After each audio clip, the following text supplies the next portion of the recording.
रुक्मणी बिटिया, जी ताऊ जी, मज़ार शरीफ पर जाएगी क्या? आप बताइए। तू तो दिन में हो आई है, मैं चला जाऊं थोड़ी देर के लिए? ज़रूर चले जाएं ताऊ जी। ठीक है, तो इसे संभालो, सबके साथ ही वापस आऊँगा। ओके। क्या? गंगाधर जी आंखें निकाल कर बोले और रुक्मणी हंस पड़ी और फिर बोली, ठीक है ताऊ जी, आप जाइए। गंगाधर जी उठकर बाहर निकल गए। रुक्मणी मेरी तरफ देखकर बोली, वैसे आपको यह माहौल बुरा ना लगा होगा मसूद?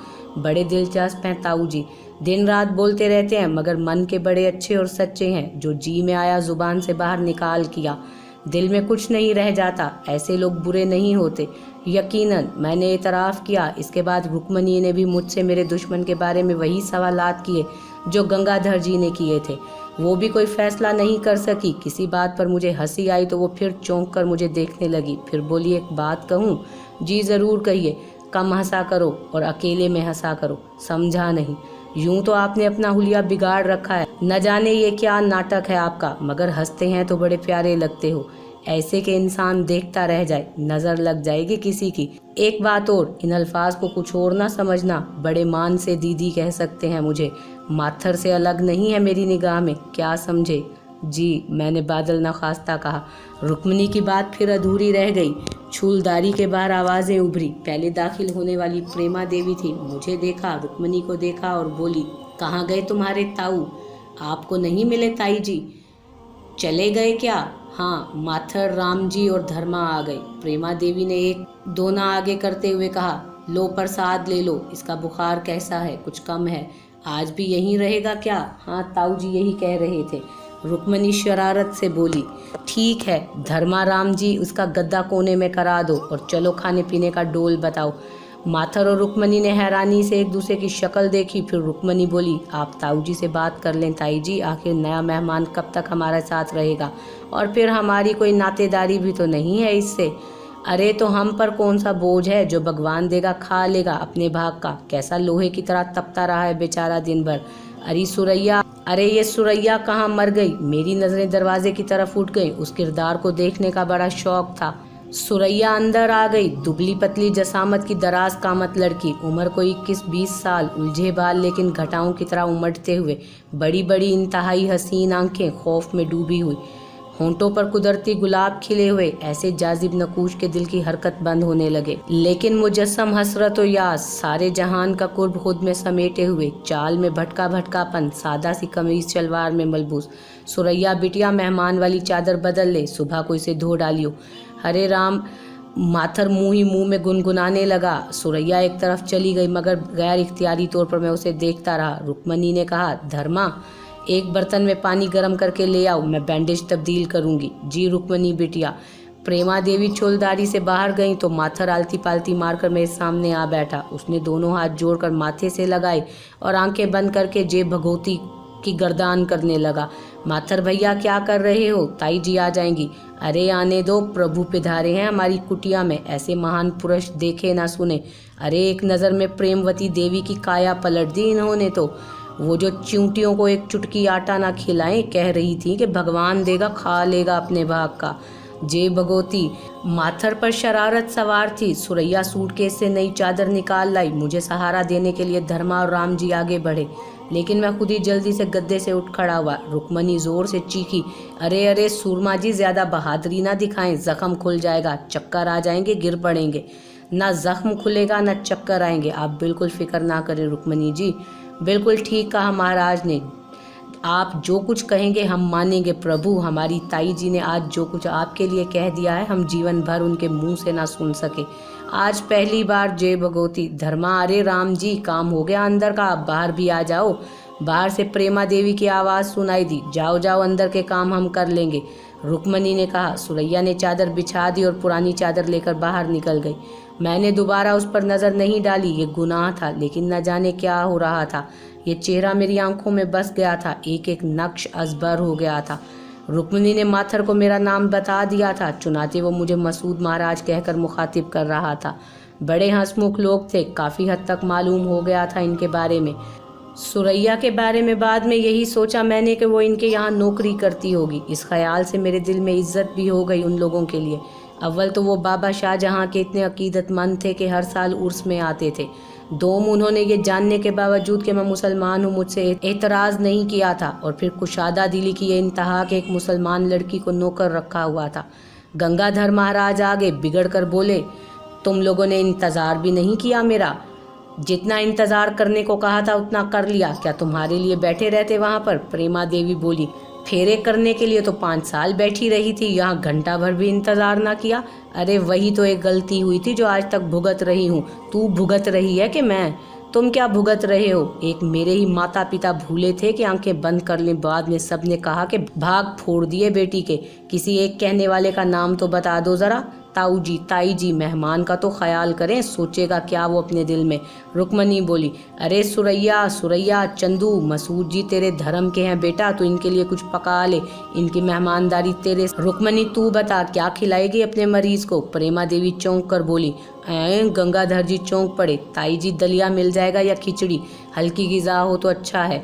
दलिया तो है, लो इनके लिए बर्तन बाजार से मंगवा लो, नहीं तो देर हो जाएगी। प्रेमा देवी ने पल्लू से पैसे निकालकर धर्मा को दिए। जय भगवती, माथर गर्दन पटकता हुआ बोला। गंगाधर जी फाड़ सा मुंह लेके खड़े हुए थे। वो आहिस्ता से बोले, रुक्मणी ये तेरी ताई है ना? रात हुई, सब ने खाना खा लिया, सब मुझसे बातें कर चुके थे, लेकिन मैंने सुरैया को बिल्कुल खामोश पाया था। उसने किसी से एक बार भी बात नहीं की थी, हालांकि उन लोगों के अंदाज में उसके लिए मोहब्बत और अपनायत थी, लेकिन वो उदास, मलूल और खामोश थी। दूसरा और तीसरा दिन भी गुजर गया। ये सब बहुत अच्छे थे, बड़े साधालू और मोहब्बत करने वाले। मेरे साथ बेहतरीन सलूक किया उन्होंने, लेकिन सुरैया बहुत पुरअसरार थी, खामोश और बेसकून। न जाने क्यों मैंने उसे रातों को मुस्तरिब देखा था, मगर वो बोलती भी तो नहीं थी। कई बार मैंने बराह रास्त उसका नाम लेकर उससे अपने काम कराए थे। वो बड़ी खुश दिली से मेरे काम कर देती थी, लेकिन अब तक मैंने उसकी आवाज़ एक बार भी नहीं सुनी थी। रुक्मणी ने बैंडेज खोलकर मेरा जख्म देखा और खुश होकर फखरिया अंदाज में बोली, देखें ताऊ जी हमारी डॉक्टरी, 3 दिन में जख्म भर दिया हमने, कोई करके तो दिखा दे।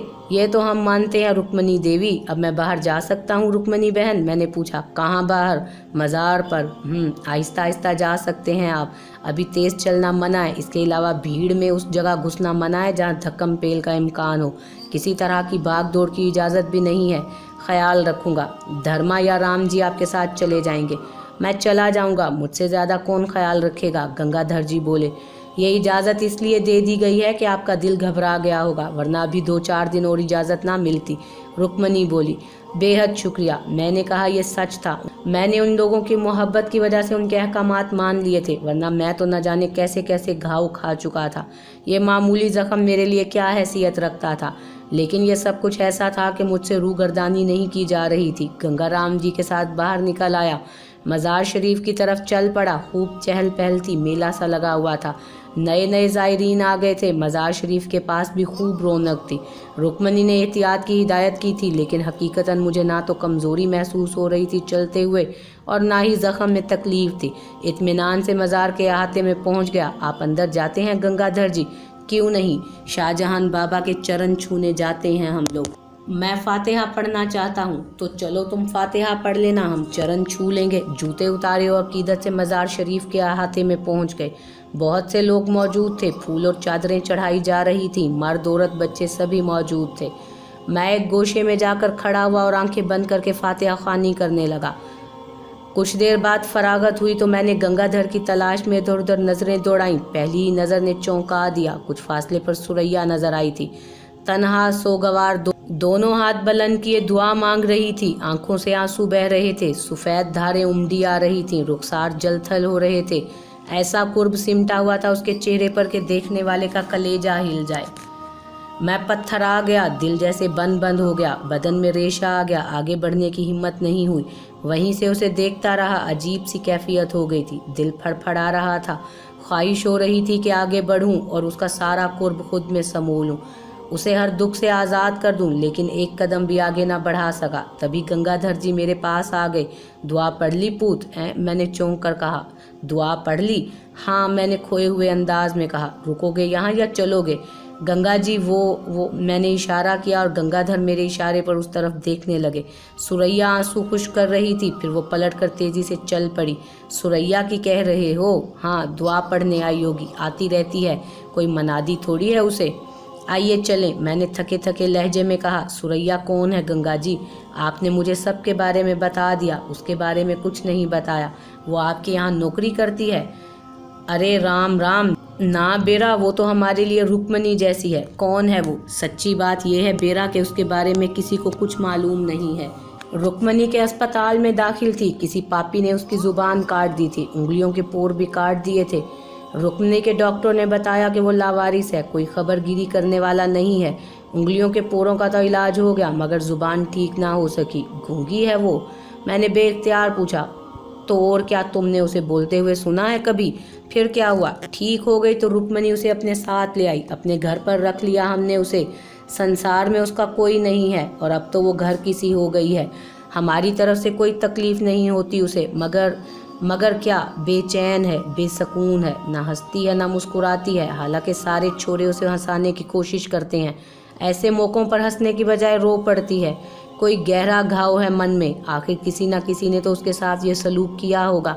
रातों को जागती रहती है, कभी कहीं बैठे बैठे तारीकियों को घूरती रहती है, कभी रात रात भर नमाज पढ़ती रहती है, घंटों सजदे में पड़ी रहती है।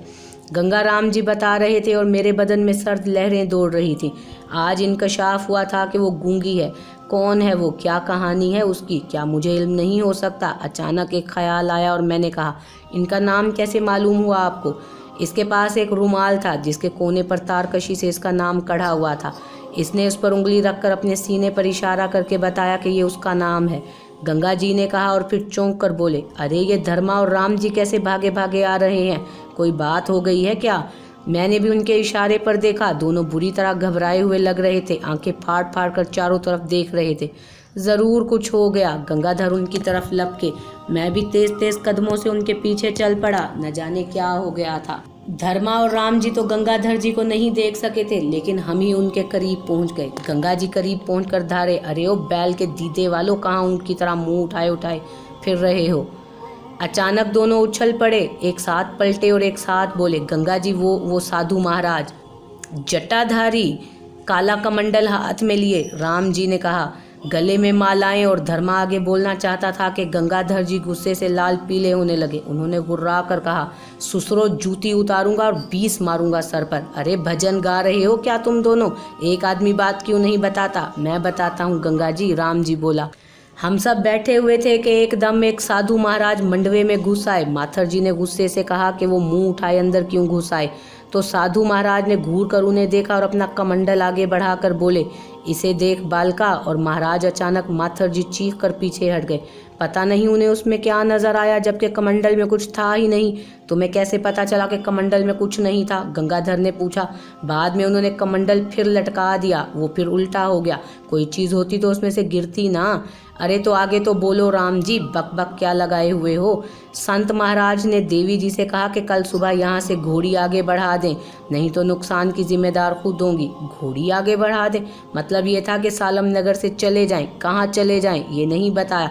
दत्त तेरे की। अरे आगे तो बोलो भगवान के दास। बस आगे क्या बोलें, धमकियां दी और चले गए। तो फिर तुम यहाँ क्यों आ गए? प्रेमा देवी बहुत परेशान है, उन्होंने हमसे कहा कि आपको तलाश करके फौरन वापस बुला लाएं। कुछ समझ में नहीं आई, आओ मसूद चलें। और हम वापस चल पड़े। कुछ देर के बाद छोलदारी में पहुंच गए। प्रेमा देवी का मुंह उतरा हुआ था, निकल चलो नहीं तो कुछ हो जाएगा। तुम्हें बताया इन लोगों ने? वो बोली, हाँ बता दिया, मगर बात क्या थी तूने पूछा नहीं? भगवान, खुद होते तो पूछ लेते। क्यों, क्या तेरे मैके से आए थे? नहीं, ससुराल से आए थे, वरना ऐसे ना होते। कैसे? गंगाधर जी ने कहा। आंखें चपड़ भरी हुई, दांत पीले, गंजी खोपड़ी, सूखा बदन, चेहरे से भुतने लग रहे थे पूरे। प्रेमा देवी ने कहा और गंगा राम जी झींप कर इधर उधर देखने लगे। फिर बोले, जुबान बड़ी लंबी हो गई है तेरी, थोड़ी सी काटनी पड़ेगी। हैं? वो भी काट लेना, मगर बिस्तरा समेटो। अरे चुप बैठ, तू बावली हो गई है क्या? सबके सब बावले हो गए हो। रुक्मणी बिटिया तू बता कौन था वो? अजीब सा था ताऊ, सूरत से वाकई शैतान नजर आता था। अरे ना बिटिया ना, ऐसे नहीं कहते, हुलिया तो साधुओं जैसा था। अरे हाँ माथर बेटा, तूने उसके कमंडल में क्या देखा था? हाँ ताऊ जी, उसका कमंडल मकड़ियों से भरा हुआ था, पीली पीली जिंदा पिचपिचाती हुई विजविजाती हुई मकड़ियाँ। राम राम, नाथर ने करेहत से नाक सकोड़ते हुए कहा।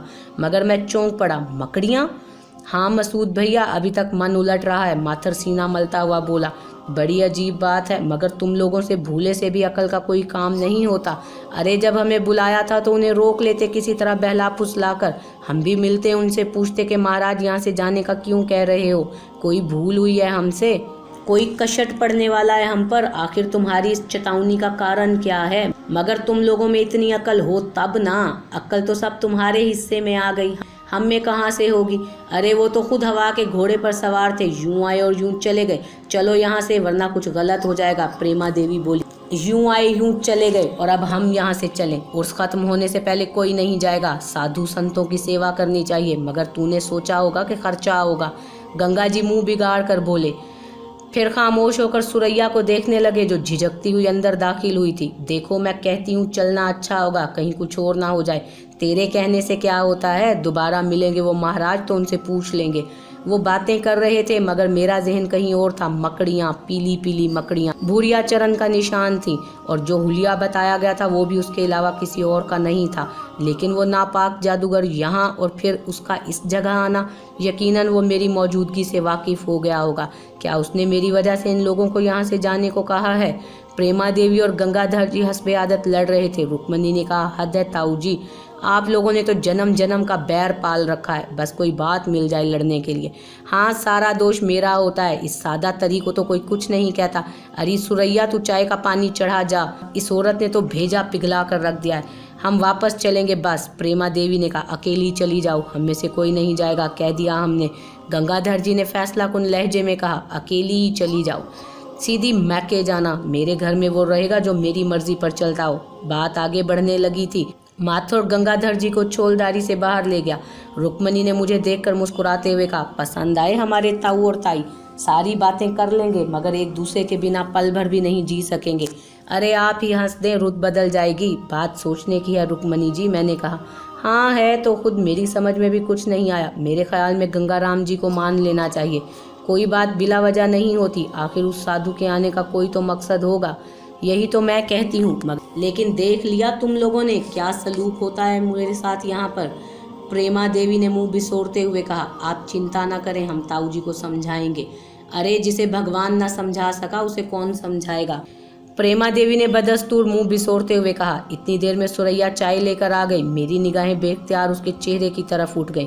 वो मेरे सामने ट्रे लेकर आई जिसमें 3 प्याले रखे हुए थे। मुझसे निगाहें मिली तो कप का पास ही गई, जिसका एहसास प्यालों में से चाय छलकने से हुआ था। मैंने अपना प्याला उठा लिया। सुरैया ने प्रेमा देवी और रुक्मणी को चाय दी और किसी कदर लड़खड़ाती हुई बाहर निकल गई। मैं बाहर जाऊं रुक्मणी जी? हाँ जरूर, मैं भी आ रही हूँ, रुक्मणी ने कहा, और मैं प्याला संभाले हुए बाहर निकल आया। कुछ फासले पर माथुर, धर्मा और राम जी गंगाधर के साथ बैठे हुए थे। गंगाधर जी पुरजोश लहजे में कह रहे थे, चले जाते मगर हम भी हट के पक्के हैं, अब तो उर्स खत्म होने के बाद ही जाएंगे।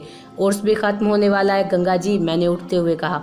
देख रे भाई, तू आया है अंदर से, कान भरे होंगे तेरे। गंगा जी अगर जिद्दी ना होते तो आज ना जाने क्या होता। अब तो उर्स खत्म होने के बाद ही जाएंगे, कोई भेज के तो देख ले हमें। ऐसा लहजा था गंगा राम का कि इसके बाद कुछ कहने की गुंजाइश नहीं रही थी।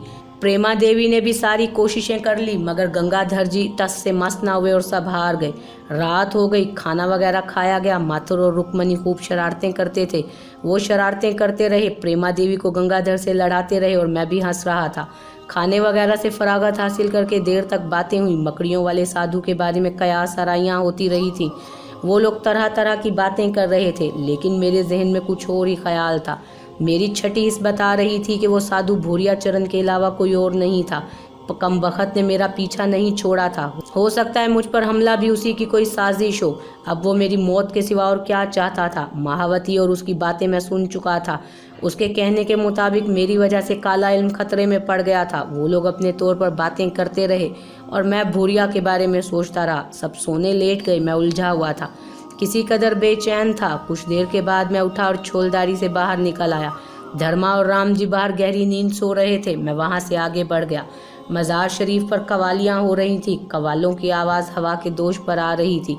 सो जाने को जी ना चाहा। फासला काफ़ी था, फिर भी काफ़ी दूर निकल आया। बेमकसद घूमता रहा। भूरिया चरण अगर यहाँ मौजूद है तो मेरे सामने नहीं आएगा। न जाने इन लोगों को यहाँ से भगाने का क्या मकसद है। हो सकता है कि इसकी वजह मैं ही हूँ, मगर बात कुछ समझ में नहीं आई थी। कोई 1 घंटा बेमकसद घूमता रहा, फिर वापस चल पड़ा। छोलदारी से कुछ फासले पर था कि किसी साई को मुतहर्रिक देखा। एकदम साकित हो गया। कौन है? मैंने घास पर निगाहें जमा दी, फिर उसे पहचान लिया। सुरैया थी, नमाज पढ़ रही थी। ये आखिर कौन है? किसके जुल्म का शिकार हो गई है? कदम खुद ब खुद आगे बढ़ गए और उससे कुछ फासले पर पहुंचकर मैं उसे देखने लगा। वो 2 जानू बैठ गई, दुआ के लिए हाथ उठाए और देर तक उसी आलम में रही। फिर मैंने उसकी सिसकियां सुनी। वो बुरी तरह सिसक रही थी। मेरा दिल पिघलने लगा। उसका दर्द अपने सीने में महसूस हो रहा था। दिल बुरी तरह उसकी तरफ खींच रहा था। वो हाथ उठाए सिसकती रही। मैं बेख्तियार होकर उसके करीब जा खड़ा हुआ। उसे जब मेरी मौजूदगी का एहसास हुआ तो एकदम सहम कर उठ खड़ी हुई। उसके अंदाज में वहशत थी। नहीं सुरैया, डरो नहीं, मैं मसूद हूँ। उसने घबराई हुई नज़रों से इधर उधर देखा। मैं एक और कदम आगे बढ़ाया। मैं तुम्हारे लिए बेहद अफसुर्दा हूँ सुरैया। काश मैं तुम्हारी कोई मदद कर सकता। मेरी समझ में नहीं आता क्या कहूँ। मैं जानता हूँ कि तुम्हें क्या दुख है सुरैया। मेरा दिल चाहता है कि तुम्हारे सारे दुख दूर कर दूँ। मैंने तुम्हें मज़ार पर भी देखा था। तुम्हारे बारे में कुछ भी मालूम नहीं मुझे। न जाने कौन जालिम थे जिन्होंने तुम्हारे साथ ये सलूक किया। काश मुझे उनके बारे में मालूम हो जाए। करीब से मैं उसे देख सकता था। उसके रुखसारों पर आंसुओं की धारें बह रही थी। मैं उसके बिल्कुल करीब आ गया। मुझे बताओ सुरैया, क्या करूं मैं तुम्हारे लिए? वो रोती आंखों से मुझे देख रही थी। उसकी आंखों में अजीब सी कैफियत थी। फिर उसका सर आहिस्ता आहिस्ता झुका। उसने अपनी पेशानी मेरे सीने पर टिका दी। दिल फटने लगा। एकदम ख्वाहिश पैदा हुई कि उसे सीने में छुपा लूं। कुछ भी नहीं था मैं उसका। पहली बार बराह रास्त मुखातिब हुआ था, मगर इस तरह मेरे सीने पर सर टिकाने में बड़ी अपनायत। न जाने उसके दिल में क्या है, मगर मेरे हाथ ना उठ सके। वो अपनी आंखें मेरे सीने से रगड़ती रही। फिर एकदम चौंकी, गर्दन उठाकर मुझे देखा। सुरैया, तुम लिखना पढ़ना जानती हो? उसने आहिस्ता से असबात में गर्दन हिलाई। तुमने लिखकर किसी को अपने बारे में कुछ नहीं बताया? उसने नफी में गर्दन हिला दी। क्यों? मैंने पूछा और उसने अपने दोनों हाथ उठाकर सामने कर दिए। हाँ, मुझे मालूम है। गंगाधर ने मुझे बताया कि तुम्हारी उंगलियां भी काट दी गई हैं। क्या इसलिए कि तुम किसी को लिखकर कुछ ना बता सको? उसने फिर गर्दन हाँ में हिला दी। मगर अब तुम्हारी उंगलियां ठीक हैं, अब तो तुम बता सकती हो। वो मुझे खामोशी से देखती रही, फिर जोर जोर से नफी में गर्दन हिलाने लगी। क्यों? खुद पर जुल्म करने वालों से डरती हो? उसने गर्दन झुका ली। उन्हें जानती हो तुम? मैंने पूछा और उसने इनकार कर दिया। ओह, मैं आहिस्ता से बोला। कुछ देर खामोश रहा, फिर मैंने कहा, तुम्हें एक काम करना होगा सुरैया। कल मैं तुम्हें लिखने का सामान ला कर दूंगा। तुम पर जो बीती वो लिख कर मुझे बता देना। सुरैया, मुझ पर भरोसा करो। मैं तुम्हारे लिए कुछ करना चाहता हूँ। मैं तुमसे वादा करता हूँ कि तुम्हारे दुख दूर करके रहूँगा। वो स्याह चमकदार आंखों से मुझे देखती रही। फिर उसने आगे बढ़कर मेरा हाथ पकड़ा, उसे आंखों से लगाया और तेजी से मुड़कर छोलदारी में चली गई। मेरे हाथ की पुश्त में आग लग गई थी। उसकी आंखों की जलन जैसे मेरे हाथ से चिपक गई। मैं अपना हाथ पकड़कर मसलने लगा। एक अनोखी लज्जत पोशीदा थी उस जलन में। दुनिया से बेखबर हो गया था, पथरा गया था। दिल की धड़कन बुरी तरह बेतरतीब हो गई। एक बिल्कुल अजनबी सा एहसास जागा था सीने में। इससे पहले कभी ये कैफियत नहीं हुई थी। कौन है? न जाने कौन है। खामोश थी, साकिन थी, मेरी तरफ मुतवज्जो भी नहीं थी। ये अचानक क्या हो गया? क्या इन चंद दिनों में उसके सीने में कोई जज्बा जागा था? कौन सा जज्बा था वो?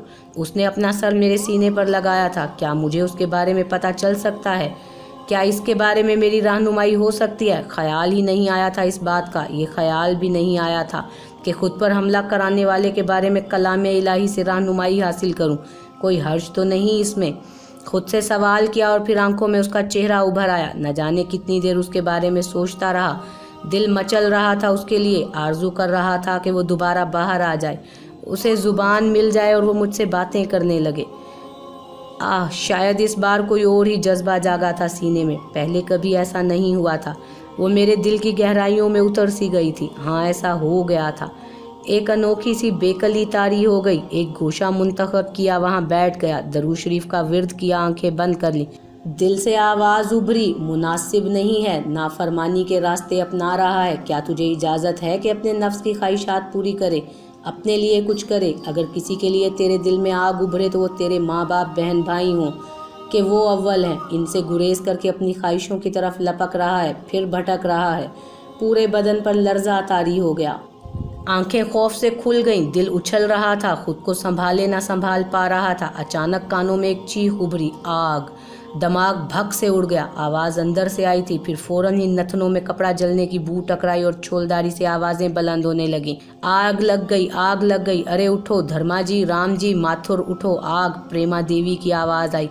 आसाब पर काबू पाना मुश्किल हो गया। एक तरफ दिल में उभरने वाली आवाज़, दूसरी तरफ प्रेमा देवी की चीखें। अजीब आसाब शिकन माहौल पैदा हो गया था। अंदर मध्यम लैंप हमेशा जलता रहता था।